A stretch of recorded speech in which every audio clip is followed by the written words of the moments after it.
Cash flow statement के बारे में डिस्कस करने जा रहे हैं। तो सबसे पहले मैं आपसे पूछना चाहूंगा कि what is cash flow statement. Cash flow statement होता क्या है? तो कैश फ्लो स्टेटमेंट एक ऐसी स्टेटमेंट हम तैयार करते हैं जो है एक फाइनेंशियल पीरियड के अंदर होने वाले कैश और कैश इक्विवेलेंट्स के इनफ्लो और आउटफ्लो। इनफ्लो और आउटफ्लो का मतलब यहां पर है सोर्सेज एंड एप्लीकेशन ऑफ जो कैश है उसका है एनालिसिस करके हमें बताता है। रीजन हमें पता चलते हैं इसमें कि किस वजह से है जो कैश का इनफ्लो हुआ है और किस वजह से कैश का आउटफ्लो हुआ है, उसका रीजन हमें कैश फ्लो स्टेटमेंट से पता चलता है। एक प्रकार का ये एनालिसिस है। तो कैश फ्लो स्टेटमेंट को टूल्स ऑफ फाइनेंशियल एनालिसिस भी बोला जाता है। फाइनेंशियल एनालिसिस जब हम करते हैं तो ये फाइनेंशियल एनालिसिस का एक टूल है। तो इसमें सोर्सेज की अभी बात की मैंने। सोर्सेज ऑफ कैश का मतलब है कि कैश आता कहां से है। एप्लीकेशन ऑफ कैश का मतलब है कैश जाता कहां है, ठीक है। और कैश का मतलब यहाँ पे इस चैप्टर में आपको ध्यान रखना है कि cash means cash and cash equivalents. तो कैश है ही। कैश इक्विवेलेंट्स के बारे में मैं आपको बताना चाहूंगा कि जो कैश नहीं होती चीजें लेकिन वो कैश जैसी ही होती है। वो कैश जैसी ही होती है। जैसे बैंक बैलेंस है, वो किसका एग्जांपल है? कैश इक्विवेलेंट का। कमर्शियल पेपर है, किसका एग्जांपल है? कैश इक्विवेलेंट का। ट्रेजरी बिल है, किसका एग्जांपल है? कैश इक्विवेलेंट का। मार्केटेबल सिक्योरिटीज है, किसका एग्जांपल है? कैश इक्विवेलेंट का। Current investments are also the example of cash equivalent, ठीक है। तो यहां पर कैश एंड कैश इक्विवेलेंट ना बोल करके हम केवल कैश वर्ड यूज करेंगे। तो ध्यान रखना है इस चैप्टर में कैश का मतलब है कैश एंड कैश इक्विवेलेंट्स। तो अब क्वेश्चन आता है कि हमें किसी ऑर्गेनाइजेशन के अंदर एक अकाउंटिंग पीरियड में होने वाले कैश और कैश इक्विवेलेंट्स का है वो इनफ्लो और आउटफ्लो नोट करना है। अब सबसे पहले हमें किसी भी ऑर्गेनाइजेशन में होने वाली एक्टिविटीज के बारे में हमें स्टूडेंट्स डिस्कस करना पड़ेगा कि कोई भी ऑर्गेनाइजेशन है उसके अंदर कितनी एक्टिविटीज होती है। तो बिजनेस एक्टिविटीज का क्लासिफिकेशन हम करेंगे। तो इसमें वैसे तो आपको जब कैश फ्लो स्टेटमेंट बना करके दिखाया जाएगा तो उसमें ऑपरेटिंग एक्टिविटी नंबर 1 पर ली जाती है और उसके बाद दूसरे नंबर पे इन्वेस्टिंग एक्टिविटी ली जाती है, नंबर 3 पे उसमें फाइनेंसिंग एक्टिविटी ली जाती है। लेकिन मेरे अनुसार है यहाँ पे मैं नंबर 1 पे फाइनेंसिंग एक्टिविटी को रखता हूँ, फाइनेंसिंग एक्टिविटी, और सेकंड पे ऑपरेटिंग एक्टिविटी, और नंबर 3 पे है इन्वेस्टिंग एक्टिविटी को रखा जाएगा। तो क्वेश्चन आता है कि फाइनेंसिंग एक्टिविटी क्या होती है? What is financing activity? तो कहां से बिजनेस है फाइनेंस का अरेंजमेंट करता है, ठीक है ना। From where business arrange finance, यानी सोर्सेज ऑफ फाइनेंस। बिजनेस के पास पैसा आता कहां से है? तो कंपनी ऑर्गेनाइजेशन में एट फर्स्ट है through issue of shares. Business can raise finance, ठीक है ना। कहां से कर सकता है? Through issue of shares, through issue of debentures, through raising loans, और चौथा है रिटेन्ड अर्निंग्स, ठीक है ना। रिटेन्ड अर्निंग्स क्या होती है? बिजनेस अपना जो प्रॉफिट उसको होता है ऑर्गेनाइजेशन को, उसी को बिजनेस में रिटेन करके कैश का अरेंजमेंट कर सकता है, या शेयर इशू करता है तो तब भी कैश आता है, डिबेंचर इशू कर दिए तब भी कैश आता है, या कोई लॉन्ग टर्म लोन रेज कर दिए तब भी कैश का अरेंजमेंट हो जाएगा। तो अब जब हम शेयर इशू करेंगे तो जब शेयर इशू करते हैं तो शेयर इशू करने से हमारे पास क्या हुआ? Inflow of cash. कैश आया है बिजनेस के pass through financing activity. here also inflow of cash through financing activity, inflow of cash through financing activity, inflow of cash through financing activity. उसके बाद जब हम शेयर को इशू करते हैं तो इसके बदले में शेयर जब हम इशू करेंगे तो शेयर्स के बदले में क्या दिया जाता है? डिविडेंड, डिविडेंड पेड, और डिबेंचर के बदले में क्या होता है? इंटरेस्ट पेड, और यहां पर क्या होता है? Interest paid. ये बात आपको समझ में आ रही है कि नहीं आ रही है? तो ध्यान रखें कि जब डिविडेंड पे है, डिविडेंड पे किया जाता है तो कैश का आउटफ्लो होता है, यहां भी कैश का आउटफ्लो होता है और यहां भी कैश का आउटफ्लो होता है। यानी कहने का मतलब ये है कि कोई भी एक्टिविटी जब बिजनेस करता है उससे कैश का इनफ्लो भी होता है और कैश का आउटफ्लो भी होता है। तो हमें इनफ्लो और आउटफ्लो दोनों देखने के बाद एक कंक्लूजन पर पहुंचना है कि भी नेट इनफ्लो रहा है या आउटफ्लो। सपोज आउटफ्लो आपका 50,000 है और इनफ्लो आपका 60,000 है, तो नेट इनफ्लो कितना रहा? 10,000। ठीक है ना? यानी वहां पर जो इनफ्लो है वो एक्सेस कर गया, तो नेट रिजल्ट जो है अगर आउटफ्लो एक्सेस करता है तो रिजल्ट नेट में क्या आ जाएगा? आउटफ्लो आ जाएगा। ऐसे ही आपको ऑपरेटिंग एक्टिविटी से भी नोट करना है। अब ऑपरेटिंग एक्टिविटी से जब हम इनफ्लो और आउटफ्लो कैलकुलेट करते हैं तो यहां पर स्टूडेंट्स को थोड़ी सी उलझन ज्यादा आती है, जबकि है नहीं। जैसे हम यहां पर जो ऑपरेटिंग एक्टिविटी का कैलकुलेशन जब हम करते हैं तो इसमें सबसे पहले स्टूडेंट्स आपको नेट प्रॉफिट दिया मिलेगा। क्या दिया मिलेगा? Net profit means credit balance of profit and loss. Net profit किसी भी ऑर्गेनाइजेशन को नेट प्रॉफिट होता है। नेट प्रॉफिट होने का मतलब है कि ऑर्गेनाइजेशन फायदे में रहा है। लेकिन क्या हम किसी ऑर्गेनाइजेशन के नेट प्रॉफिट को नेट इनफ्लो ऑफ कैश भी कह सकते हैं? नहीं कह सकते। और पहली बात है हम उसको कैश इनफ्लो नहीं कह सकते, और दूसरी बात है कि हम उसको cash inflow from operating activity भी अभी नहीं कह सकते प्रॉफिट को। क्यों नहीं कह सकते? क्योंकि जो नेट प्रॉफिट होता है ऑर्गेनाइजेशन का उसके अंदर कुछ नॉन कैश इफेक्ट्स भी होते हैं। कुछ ऐसी चीजें होती हैं जो नॉन कैश नेचर की होती हैं और वो उसमें एडजस्ट है। उसके बाद हम उसको ऑपरेटिंग एक्टिविटी से होने वाला इनफ्लो क्यों नहीं कह सकते? क्योंकि उसमें कुछ नॉन ऑपरेटिंग इफेक्ट्स भी शामिल है। तो अगर हम नेट प्रॉफिट को नेट इनफ्लो और नेट इनफ्लो, अगर हम नेट प्रॉफिट को net inflow of cash from operating activity बनाना चाहते हैं तो सबसे पहले तो हमें उसमें से नॉन कैश इफेक्ट इग्नोर करने पड़ेंगे ताकि वो क्या बन जाए? कैश बन जाए। नॉन कैश उसमें से इग्नोर कर देंगे तो कैश कैश रह जाएंगे। उसके बाद फिर उसमें नॉन ऑपरेटिंग भी इग्नोर करेंगे उसमें से, तो फिर वो देन क्या रह जाएंगे? ऑपरेटिंग ऑपरेटिंग रह जाएंगे। यानी कहने का मतलब है हमें उसका सेपरेशन करना है उसमें से। नेट प्रॉफिट में से कुछ चीजें ऐसी हैं जो हमें बाहर करनी है। अब क्वेश्चन आता है कि वो जो चीजें हैं उसमें से बाहर जो होगी वो किस प्रकार की जाएंगी। जैसे मैंने अभी बताया था कि नॉन कैश जो इफेक्ट है उनमें सबसे जो इंपॉर्टेंट है वो डेप्रिसिएशन होता है। क्या होता है? डेप्रिसिएशन। जैसे डेप्रिसिएशन हम एसेट पे लगाते हैं, डेप्रिसिएशन हमने कैलकुलेट कर लिया, एसेट पे लगा दिया, लगाने के बाद हमने प्रॉफिट एंड लॉस अकाउंट को क्या कर दिया? डेबिट कर दिया। प्रॉफिट एंड लॉस अकाउंट का डेबिट होने का मतलब है प्रॉफिट में से उसको हमने क्या कर दिया?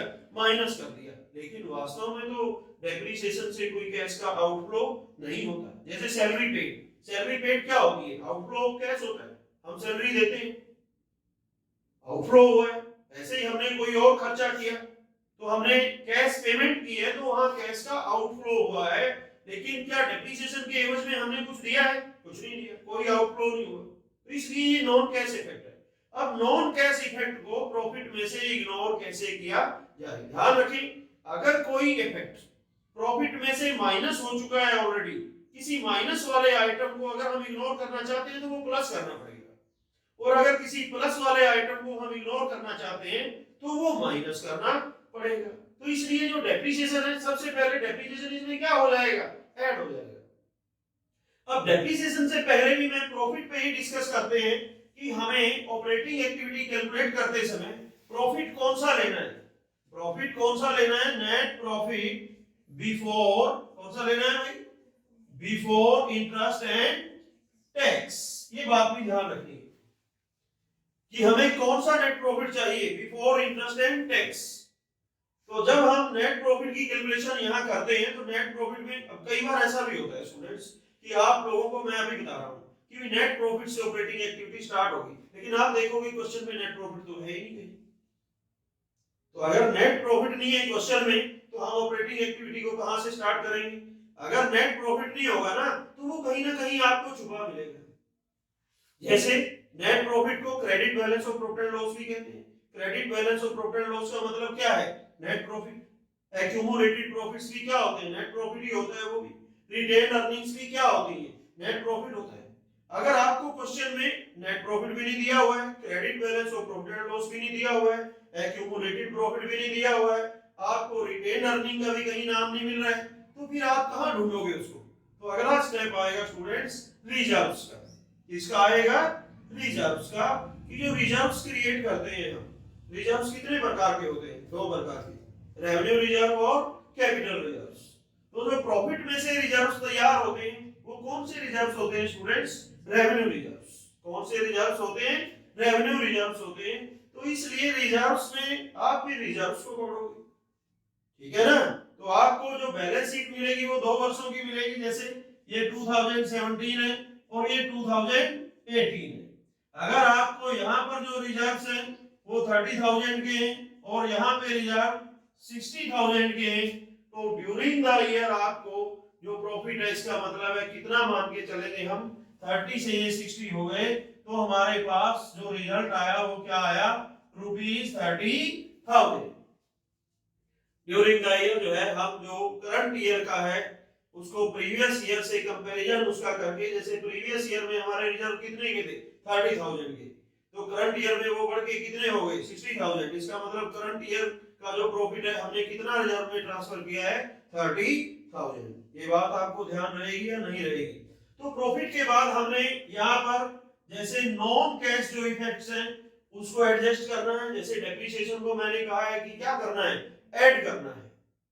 उसके बाद एडजस्टमेंट आती है नॉन ऑपरेटिंग इफेक्ट्स की। ये था नॉन कैश। और नॉन ऑपरेटिंग जो इफेक्ट्स हैं, आपने प्रॉफिट एंड लॉस अकाउंट बनाया होगा, ट्रेडिंग अकाउंट भी बनाया है। तो ट्रेडिंग अकाउंट में स्टूडेंट्स सारे ऑपरेटिंग ही होते हैं। ट्रेडिंग अकाउंट की क्रेडिट साइड में सेल लिखी होती है, तो सेल कौन सी इनकम होती है, ऑपरेटिंग इनकम का एग्जांपल है। और उसके डेबिट साइड में जो एक्सपेंसेस होते हैं क्या क्या होते हैं, वहां पर परचेज होती है ना, परचेज और डायरेक्ट एक्सपेंस होते हैं, यानी कॉस्ट ऑफ गुड्स सोल्ड होती है, वो सारे के सारे क्या होते हैं, ऑपरेटिंग होते हैं। लेकिन जब बात प्रॉफिट एंड लॉस अकाउंट की आती है तो प्रॉफिट एंड लॉस अकाउंट के क्रेडिट साइड में भी और डेबिट साइड में भी, दोनों साइड्स में कुछ नॉन ऑपरेटिंग इफेक्ट्स होते हैं। क्रेडिट साइड के अंदर कुछ इनकम्स ऐसी होती हैं, जैसे क्रेडिट साइड के अंदर अगर हम किसी इनकम की बात करेंगे तो सबसे पहले क्या है, इंटरेस्ट रिसीव्ड, उसके बाद क्या है, डिविडेंड रिसीव्ड, उसके बाद क्या है, profit on sale of asset.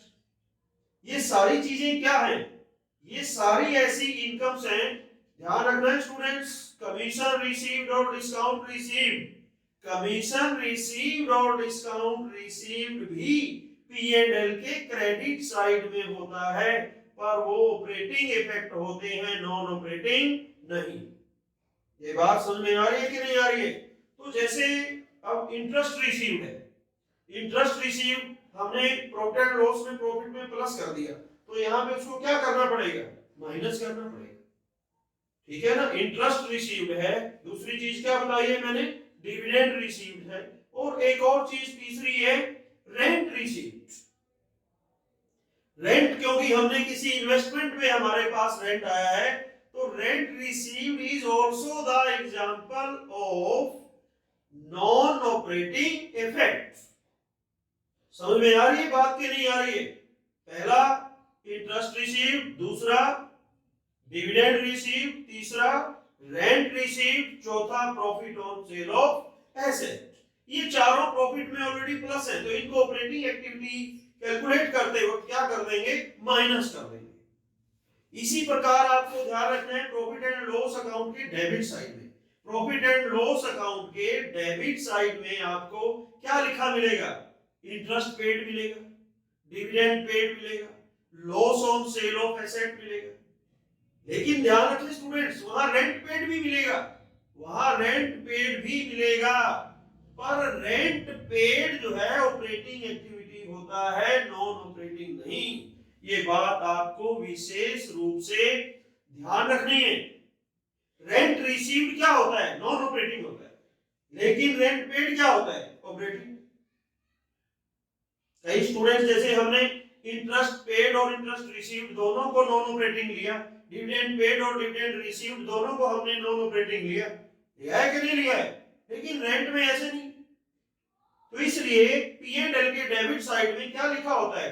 Interest paid, dividend paid, loss on sale of asset. ये सारी चीजें प्रॉफिट में से माइनस हो चुकी है। तो माइनस अगर ये हो चुकी है तो हमें इनको क्या करना पड़ेगा? वापस प्लस करना पड़ेगा। तो इस प्रकार से फिर उसके बाद कुछ और आइटम्स हमारे पास ऐसे रहते हैं, जैसे गुडविल रिटर्न ऑफ।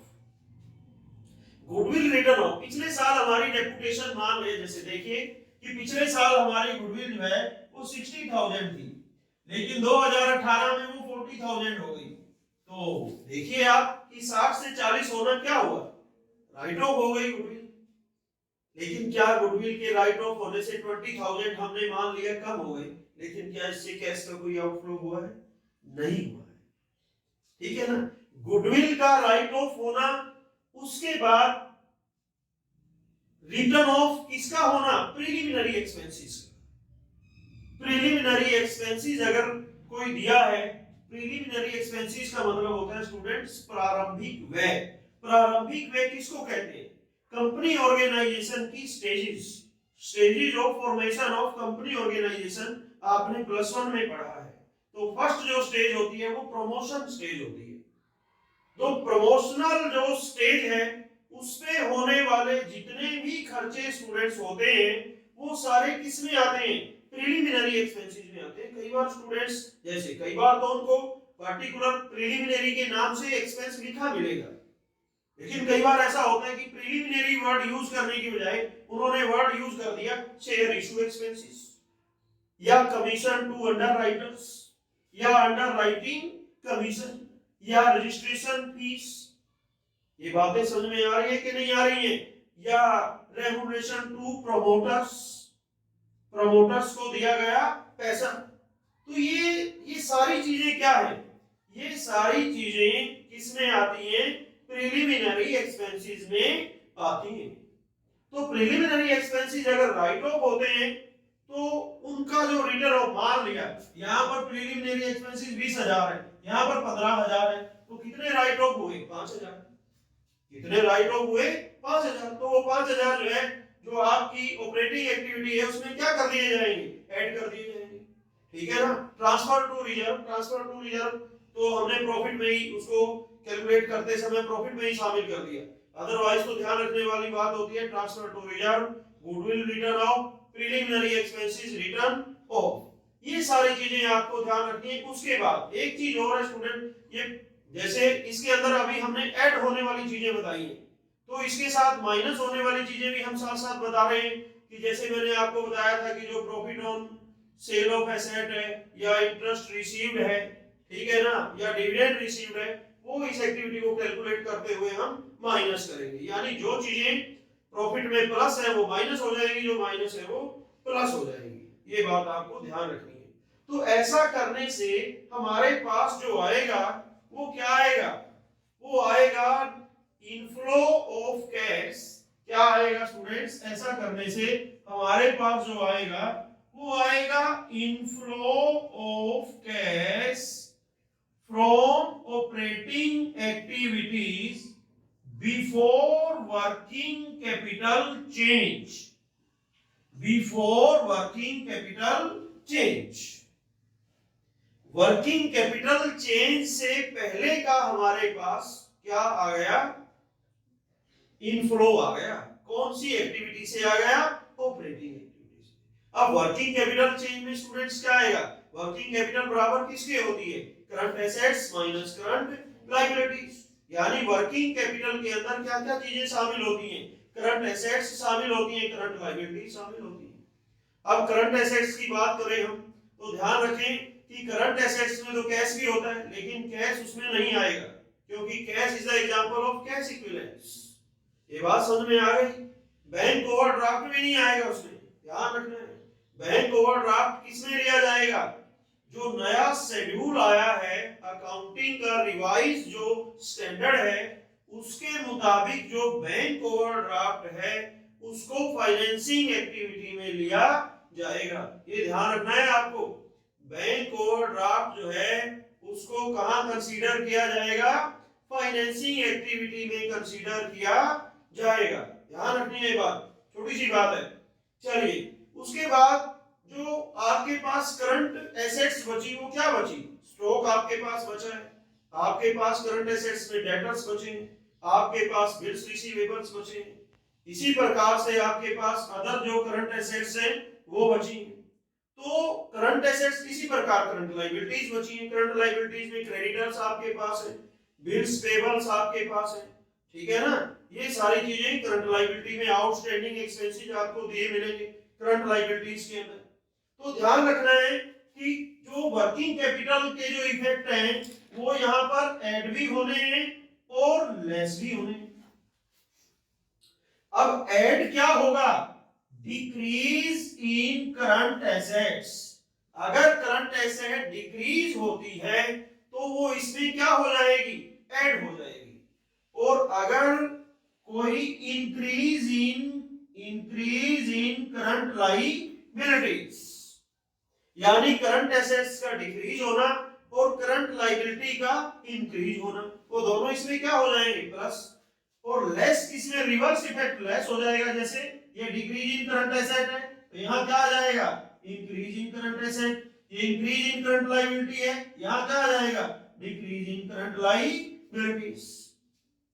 तो ये जब इसमें से, इस इफेक्ट में से ये इफेक्ट एडजस्ट कर दिए जाएंगे तो लास्ट में हमारे पास स्टूडेंट्स क्या बचेगा?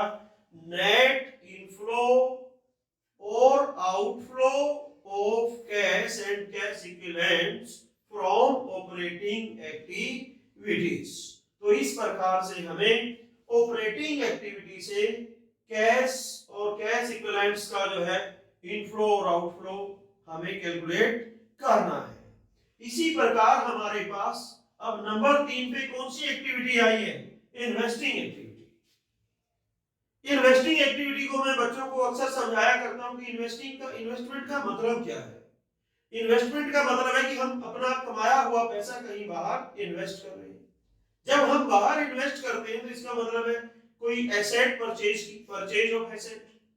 अगर हम वहां इन्वेस्टिंग एक्टिविटी में भी ऐसा ही रहेगा।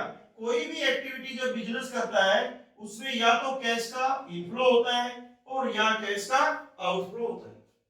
अगर हमने कोई एसेट परचेज किए तो कैश का क्या हुआ है? आउटफ्लो। और अगर कोई एसेट हमने सेल की है तो कैश का क्या हुआ है? इनफ्लो।